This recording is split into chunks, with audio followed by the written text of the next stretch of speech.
Hi everybody, I'm going to be making some fun and delicious huaraches. I'm going to make them with carne asada and cheesy poblano strips. Now this dish originated in Mexico City way back in the 1930s and is now served all throughout Mexico and in many of our border cities too. I'm going to show you how to make it step by step. Let's get started. So I'm going to start out by roasting my 2 poblano peppers. Now I have removed the seeds and the veins from inside. It's just a lot easier by removing them, so you don't have to mess with all the seeds later. So let's go to the stove and roast these. So I've got my heat set on high. I'm gonna place my poblano peppers right here, and I'm gonna be flipping them around slowly until they're real dark and charred. And I've got a Ziploc bag here. I'm gonna go ahead and drop them in here, and I'm gonna let them steam for about 15 minutes. I'm gonna remove the charred skin off my poblano peppers, just like this. When they're really roasted well, you really don't have much of a problem. Now I have removed all the charred skin, as you can see. Now I'm gonna cut them into strips, just like this. I'm gonna go ahead and set them aside until I need them later. In this bowl, I've got 2 cups of MASECA. This is the kind that I'm going to be using. Now you can use the white bag, you can use this one, or you can use the gold bag. It doesn't matter. I've used all 3 and they're all good. Now I'm going to add half a teaspoon of salt. I'm going to bring it in together. And I'm going to slowly start adding my water. I usually use about 1.5 cups of warm water. So I'm going to put a little bit of water, a little bit at a time, like this.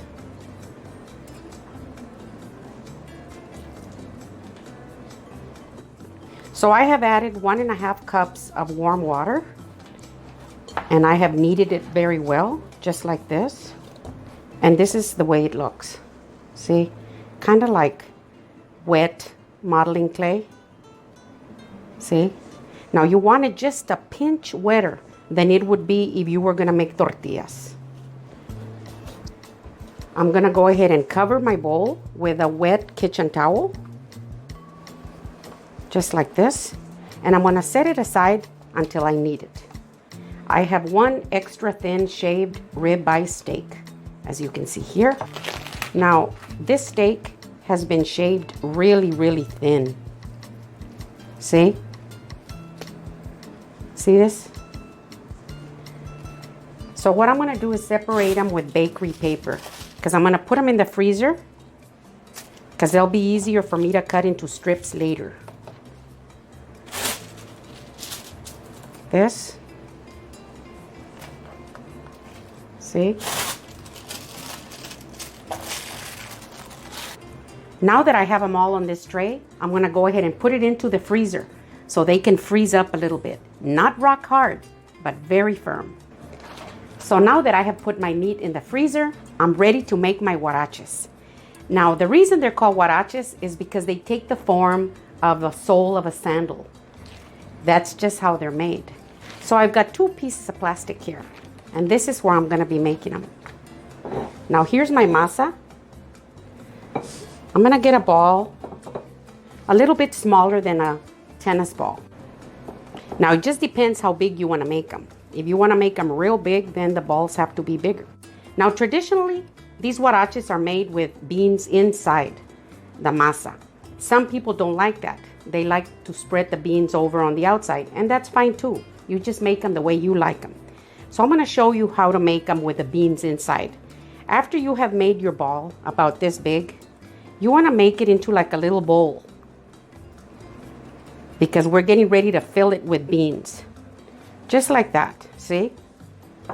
And I have my refried beans over here. Now you don't want your beans to be very soupy or runny. They need to be nice and dry. So I'm going to get about a teaspoon of it. And I'm going to put the beans in the center like this. See?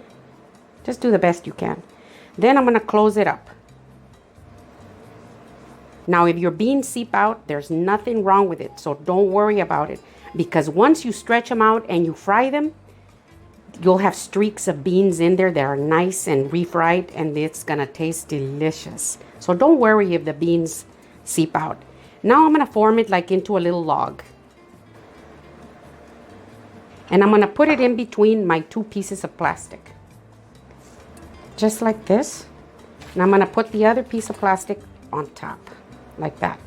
And I'm gonna push it down, and then I'm gonna spread it.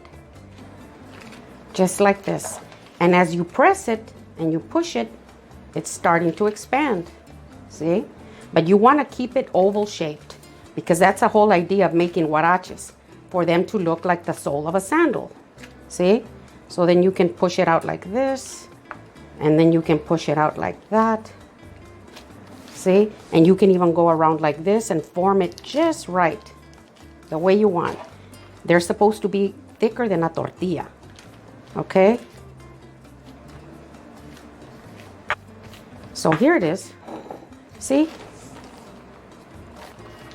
I'm gonna go ahead and remove it like this.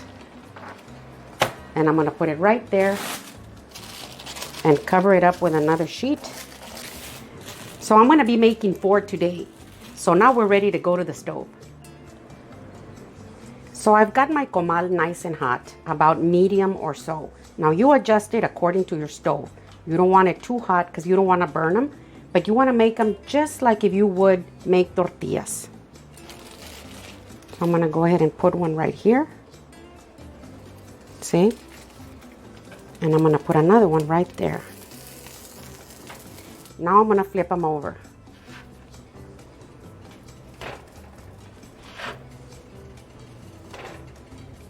See? You want them nice and golden, just like that. So these two are ready. I'm gonna go ahead and turn off my heat. I'm gonna remove them from my comal. See? And here they are. So now we're ready for the next step. So we're done with our huaraches on the stove. Now I just got my meat out of the freezer, and it's slightly frozen, very nice and firm, which is what I wanted. See, it's nice and firm. And the reason I do this, because it'll be real easy to cut this way. You see, and I'm just gonna cut it into little ribbons like this. Now, if I hadn't frozen it, it would be really, really flimsy, and it would be real hard for me to cut into little ribbons like this. So I'm done with my ribeye steak. So now I'm ready to season it. I'm only gonna season it with salt and pepper. That's how my Ron and I like our steaks, with just salt and pepper, because we're able to taste the true taste of the meat. See? You put as much as you want. And now the pepper.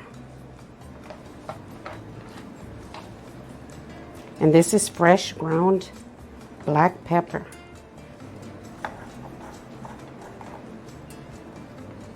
And that's good. Now I'm gonna transfer my meat over to this plate, and I'm gonna cover it up and put it in the refrigerator for just a few minutes. We're ready to go to our next step. Now in the same comal where I prepared my huaraches earlier, these right here, I'm gonna go ahead and give them a shallow fry. And I put in a little bit of canola oil, about 2 to 3 tablespoons, and it's nice and hot. I'm gonna go ahead and put in my huaraches like this. These are ready, but they're soft. And the tasty part of a huarache is when they're nice and fried and crispy. That's why we do this second step, see? So I'm gonna leave them there for just a little bit before I flip them over. And we want them nice and crispy. It's kind of like when you make crispy tacos, just like that. You want them crispy. So my huaraches are nice and toasty. I'm gonna transfer them over here to this other comal. See? And I've got the heat set real low right here on this one. Just like that. And these right here, I'm gonna go ahead and top with cheese. I've got some Oaxaca cheese here.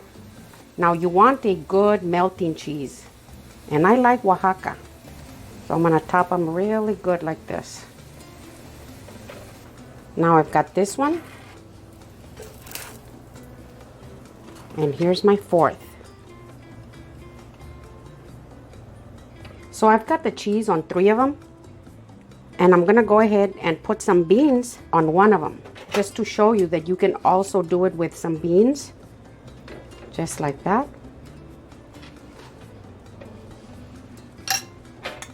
And now you can put cheese on top of this one too, like this. My heat is set on the lowest setting, and I'm gonna go ahead and just let them sit here until they get nice and melted. Now we're ready to go to the next step. So I've got my griddle ready.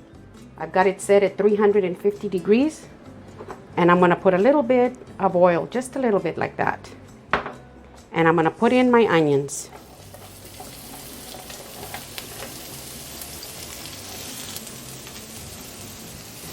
So now that my onions have gotten slightly translucent, I'm gonna move them over, and I'm gonna put in my ribeye steak.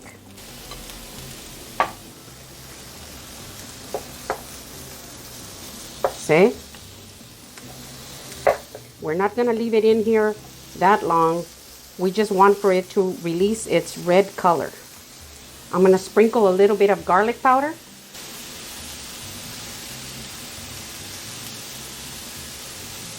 And that's good. And I'm gonna be moving them around until we lose all that pink color.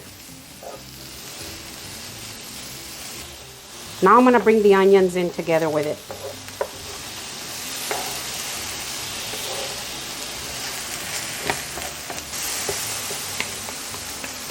And I'm gonna add my peppers. Here are my rajas. See? Now you don't want to overcook your meat. So I'm just gonna flip it around just a little bit like this.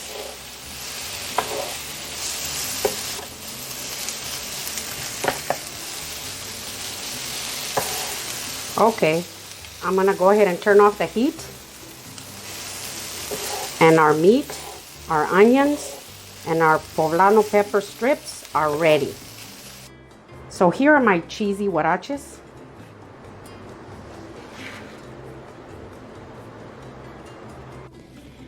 Now I'm gonna put some of my salsa. This is my everyday salsa because it's so delicious. I'll put a link above. See, you wanna put a little bit of the salsa on top like that.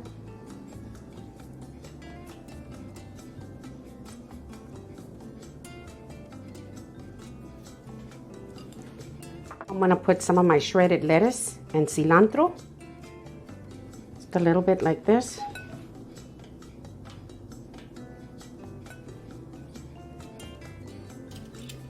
Now I'm gonna put some of my delicious ribeye steak with onions and rajas on top.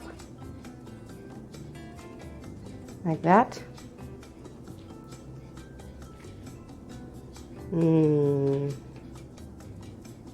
See? I'm gonna put a little bit of guacamole. Like that. I'm gonna put some of my crema.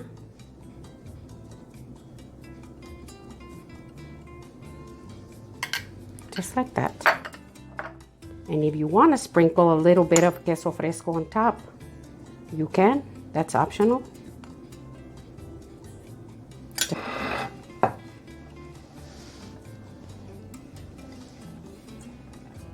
Now you can cut your huaraches into pieces, or you can eat it like if it was a slice of pizza.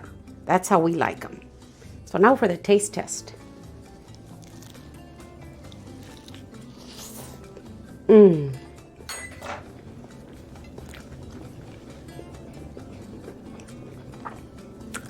Oh my gosh.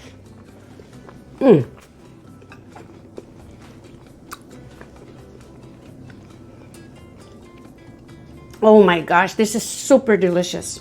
The onions, the ribeye steak with the rajas, and that melted Oaxaca cheese and that hot salsa with the beans is out of this world and fit for a king. So these are my huaraches with carne asada and cheesy rajas. If you like my video, give me a thumbs up, send me a comment and tell me what you think, and share with your friends. And if you haven't subscribed, please do. Thank you.